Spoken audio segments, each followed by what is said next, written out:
Hello students, good morning. Last हमने discuss किया था सेकेंड ऑर्डर लैंडफॉर्म्स के बारे में, यानी कि द्वितीय श्रेणी जो भूस्वरूप है उसके बारे में। अब ये जो द्वितीय श्रेणी भूस्वरूप है, मुख्यतः जैसे अगर हम बात करें महाद्वीप पे, कॉन्टिनेंट्स पे, तो क्या क्या थे? ये पर्वत थे, पठार थे और मैदान थे। ठीक है, माउंटेन्स, प्लेट्यूज एंड प्लेन्स। तो एक पहाड़ के अंदर पर्वत के ऊपर और कैसे भूस्वरूप मिलते हैं? ठीक है, या फिर एक पठार के ऊपर और आगे कैसे भूस्वरूप मिलते हैं, या मैदान के ऊपर और कैसे भूस्वरूप मिलते हैं? ठीक है, तो उनको हम क्या बोलते हैं? उनको हम तृतीय श्रेणी के भूस्वरूप बोलते हैं या थर्ड ऑर्डर लैंडफॉर्म्स बोलते हैं। ठीक है, the third order landforms features includes production produced by the erosion such as carved mountains, hills and the valleys, atmospheric weathering, and the erosions are largely responsible in giving rise to the landforms of destructure or the erosion process. The complex series of the reactions take place when the rocks are composed to water and air in the planet's gravitational field. The third order landforms are shaped by external or exogenetic earth processes, external processes driven by the solar energy act through the atmosphere and the ocean, where the air and the water comes in contact with the lithosphere. और दूसरा जो मुख्य अंतर है द्वितीय श्रेणी और तृतीय श्रेणी के भूस्वरूप में, है यानी कि आपके सेकेंड ऑर्डर और थर्ड ऑर्डर के लैंडफॉर्म में, कि सेकेंड ऑर्डर के लैंडफॉर्म जो है द्वितीय श्रेणी के जो भूस्वरूप किस वजह से बने थे? पृथ्वी के आंतरिक बलों की वजह से, एंडोजेनेटिक फोर्सेस की वजह से। जबकि थर्ड ऑर्डर लैंडफॉर्म्स जो है, तृतीय श्रेणी के भूस्वरूप जो है, वो एक्सोजेनेटिक फोर्सेस की वजह से ये बनते हैं। ये एक्सोजेनेटिक फोर्सेस, एक्सोजेनेटिक यानी कि बाह्य बल। बाह्य बल कौन से होते हैं? खास करके डिस्ट्रक्चर या इरोशन प्रोसेस, यानी कि घसारण की जो प्रक्रिया है। घसारण जो है ये किसके द्वारा हो सकता है?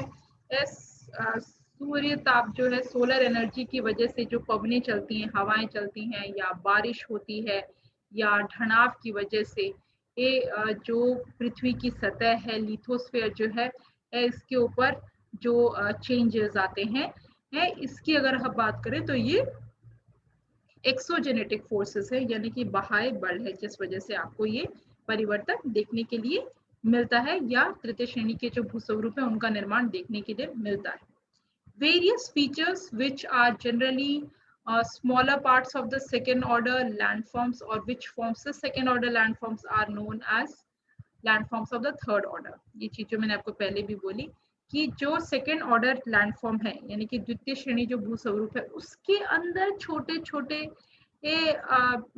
जो भूस्वरूप के अंदर अलग जो विभिन्नताएं हैं, ठीक है, वो क्या है? वो थर्ड ऑर्डर तृतीय श्रेणी के भूस्वरूप हैं।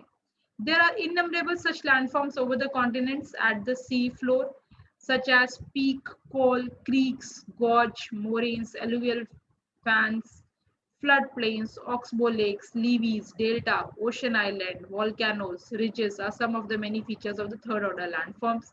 The details are mentioned in the subsequent discussion on the changes in the earth crust process and the agents. बहुत सारे होते हैं, जैसे कि पीक होते हैं। पीक में क्या होता है कि एकदम जो श्रेणी है एकदम ऊपर तीखी होती है। उसके अलावा कॉल्स के अंदर क्या होता है कि पहाड़ जो है, पहाड़ के अंदर अलग कटाव हमें देखने के लिए मिलता है। क्रीक्स में वो सींग के जैसे पहाड़ होते हैं। गॉर्जेस जो होते हैं वो गहरी पतली खीण होती है। मॉरेन्स जो है, पहाड़ों के ऊपर से घसारण होकर के पत्थर वगैरह आकर के नीचे जो इकट्ठे हो जाते हैं, उन्हें मॉरेन्स या भूदृश्यावली बोलते हैं। एलुवियल फैंस जो है, नदियों के द्वारा जब पानी लाया जाता है कोई मैदान पे, तब वहां पे मिट्टी का जो निक्षेपण हो जाता है पंखे के रूप में, उसे एलुवियल फैन बोलते हैं। फ्लड प्लेन, ये है पूर के मैदान, यानी कि जब किसी क्षेत्र में पूर आते हैं तो पूर के द्वारा जो मैदान का निर्माण होता है वहां पे। फिर ऑक्सबो लेक, एक जो गाय का खुर है, ठीक है, उसके जैसे लेक्स का, तालाब का निर्माण हमें देखने के लिए मिलता है। फिर लीवीज हैं, जब नदी अपना मार्ग जब बना रही होती है तो वो अपने दोनों तरफ मिट्टी इकट्ठा कर देती है कुदरती रूप से, जिसे लीवीज बोलते हैं। डेल्टास, जब नदी समुद्र के अंदर जब गिरती है तब वहां पे त्रिकोण प्रकार के रूप में मिट्टी का निक्षेपण करती है, उसे डेल्टा कहते हैं। ओशनिक आइलैंड यानी कि दरियाई किनारे में जो दरिया के अंदर मोजा उत्पन्न होती हैं, उन मोजा के द्वारा दरियाई किनारे पे बीच बना दिया जाता है या ओशनिक आइलैंड्स बनाए जाते हैं। फिर वॉल्केनोज, ज्वालामुखी हैं, रिजेस है, पहाड़ियाँ, ऐसे कई सारे हमें इसके फीचर्स जो है देखने के लिए मिलते हैं। थर्ड ऑर्डर रिलीफ फीचर्स जो है मोस्टली अगर हम बात करें तो इरोशन या डिपोजिशन प्रोसेस के द्वारा ये क्रिएट होते हैं and they are oppose the movement of the tectonic plates, यानी कि जो टेक्टोनिक आंतरिक बलों के द्वारा जो भूस्वरूप बने हैं उसके अंदर परिवर्तन जो होता है घसारण या कहते हैं निक्षेपण के द्वारा, वो जो लैंडफॉर्म्स है वो जो भूस्वरूप बनते हैं उसे थर्ड ऑर्डर लैंडफॉर्म्स कहते हैं। और इसकी कोई there is no upper limit और the lower limit to the size of the third order relief features. One way to distinguish between the second and third order is one can see the entire form of the third order feature but not in the second order feature. इसकी कोई ऊपरी या निचली कोई सीमा नहीं है तृतीय श्रेणी भूस्वरूप की। इसको बस हम द्वितीय श्रेणी और तृतीय श्रेणी से कैसे इसके अंदर अंतर कर सकते हैं है कि द्वितीय श्रेणी के अंदर जो है ये पूरा एक बड़ा फॉर्म के रूप में होता है, जैसे कि आपको बोला कि पर्वत, पहाड़, पहाड़ों के अंदर भी कहीं पे खीण होगी, कहीं पे वैली होगी, कहीं पे पहाड़ से सींग की तरह होंगे, कहीं पे ज्यादा नुकीले होंगे, कहीं पे कम नुकीले होंगे, ये डोम की तरह होंगे, ये ठीक है। तो उस आधार पर उनका जो वर्गीकरण होता है उसे तृतीय श्रेणी के भूस्वरूप कहा जाता है, वो थर्ड ऑर्डर लैंडफॉर्म्स होते हैं। मेनली हम बात करेंगे क्या इंपॉर्टेंस क्या है, क्या महत्व है, सिग्निफिकेंस क्या है लैंडफॉर्म्स का मैन के लिए, तो बहुत ही महत्वपूर्ण होते हैं भूस्वरूप। Landforms have an intimate relationship with the mankind. The significance of the each of the landform to the settlement, way of the living, social structure, clothing, etc. It's far-reaching and very important. The mountains have been found to be protecting men from the invasion, separating one civilization from the other, and restricting or encouraging the movement of the goods and the people. भूस्वरूप जो है वो मानव प्रजाति के लिए बहुत ही महत्वपूर्ण है वो निर्धारित करते हैं कि वहाँ पे सेटलमेंट कैसा होगा, लोग कैसे रह रहे होंगे, उनका जीवन यापन कैसा होगा, उनका सामाजिक जो स्ट्रक्चर है वो कैसा होगा, वो किस प्रकार के वहाँ पे क्लोथिंग करेंगे, कपड़े पहनेंगे, ये सब चीजें जो हैं ये भूस्वरूप के द्वारा निर्धारित की जाती है। जैसे कि आप देखोगे पहाड़ों पे रहने वाले जो लोग हैं उनका अलग तरीके का रहन सहन होता है, मैदानी क्षेत्र में नीचे रहने वाले लोगों का अलग प्रकार का रहन सहन हमें देखने के लिए मिलता है। इवन पहाड़ों की अगर हम माउंटेन्स की बात करें, ये इसका भी बहुत सारे महत्व हैं, जैसे कि ये अगर कहीं पे पहाड़ी क्षेत्र है, पहाड़ है, तो उसके उस तरफ आप रह रहे हो तो वो एक प्रोटेक्शन देता है, ठीक है, वो प्रोटेक्शन देता है, वहां से दूसरी तरफ से कोई हमला कर नहीं सकता है, उधर से नहीं आ सकते, पहाड़ के ऊपर चढ़ना जो है मुश्किल होगा। फिर वो दो सभ्यताएं जो है उनको अलग करते हैं। फिर कहते हैं मौसम की भी अगर हम बात करें, जैसे कि हिमालय पर्वत के लिए कहा जाता है कि अगर हिमालय पर्वत नहीं होते भारत के अंदर तो भारत में मानसून की बारिश नहीं होती, सभी जो कहते हैं बादल है वो उस तरफ चले जाते हैं और आगे जाके बारिश करते हैं। लेकिन वो माउंटेन का होना, हिमालय पर्वत के होने से क्या फायदा होता है कि भारत में, उत्तर भारत में आपको इतनी अच्छी बारिश मिलती है और इतना अच्छा वहाँ पे खेती है, अनाज का उत्पादन होता है। ऐसे ही Aryan civilization has been found in the way from the Central Europe to as far as India through the mountain passes of the Hindu Kush and the Himalayas. Similarly, the whole India might experience the extreme climate, either hot or cold, if the Great Himalayas would not have existed in the northern boundary. जो मैंने आपको बोला कि उत्तर भारत में अगर हिमालय नहीं होते तो यहाँ पे एक्सट्रीम क्लाइमेट होता, बहुत या तो ठंडी होती है या गर्मी होती है और बारिश नहीं होती, लेकिन ऐसा नहीं है। इसी वजह से यहाँ पे mountains has been able to separate two distinct civilization, और दो अलग अलग सभ्यताओं को भी अलग करता है, जैसे आर्यन सभ्यता जो कि भारत में मिलती है, फिर चाइनीज सभ्यता जो चीन के अंदर हमें देखने के लिए मिलती है। From the economic point of view और आर्थिक दृष्टि से भी हम देखें तो लैंडफॉर्म्स का भूस्वरूपों का बहुत महत्व है। Even though the mountains are not suitable for the agriculture purpose, they provide opportunities for growing fruits and for developing centers for the tourist attraction.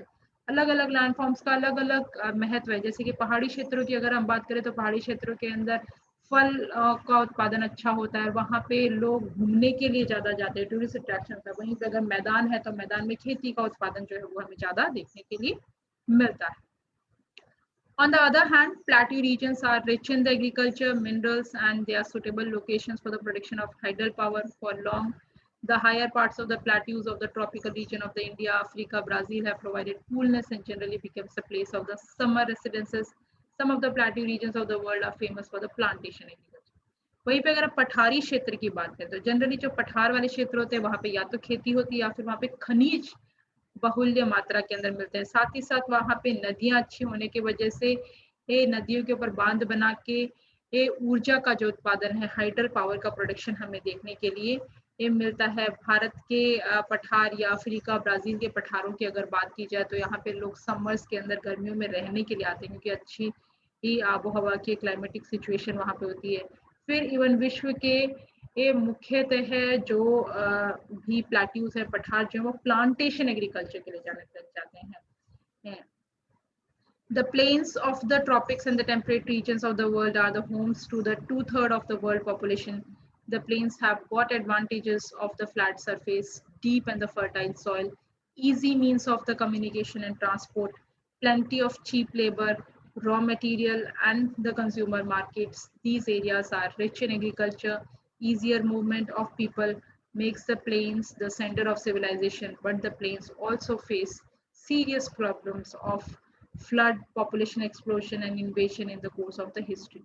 वहीं पे हम मैदान की अगर हम बात करें तो जनरली मैदानी भाग जो है खास करके ट्रॉपिकल और टेम्परेट रीजन के अंदर यानी कि उष्ण कटिबंधीय और शीतोष्ण कटिबंधीय जो क्षेत्र है वहाँ पे खेती बहुत अच्छी होती है। खेती बहुत अच्छी होने की वजह से ये विश्व की 2/3 जो वस्ती है, 2/3 जो पॉपुलेशन है वो हमें ट्रॉपिकल टेम्परेट प्लेन एरियाज के अंदर देखने के लिए मिलती है। यानी कि उष्ण कटिबंधीय और शीतोष्ण कटिबंधीय जो मैदानी क्षेत्र है वहाँ पे विश्व की 2/3 वस्ती रहती है। क्यों?